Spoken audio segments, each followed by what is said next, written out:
Good morning, everybody. Today we're going to take a quick walk through a recent trade. It's a 2022 Four Winds H2. It's on a tandem axle trailer built right there from Four Winds. It's got the 4.5 liter Cruiser, low hours.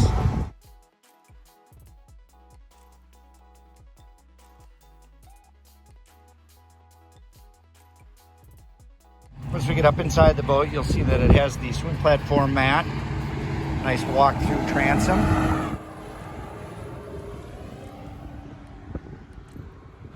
Versa lounge seat on the port side. Large sun pad in the back. Coming up to the helm, it's got the Cruiser DTS, kicker stereo, Simrad electronics.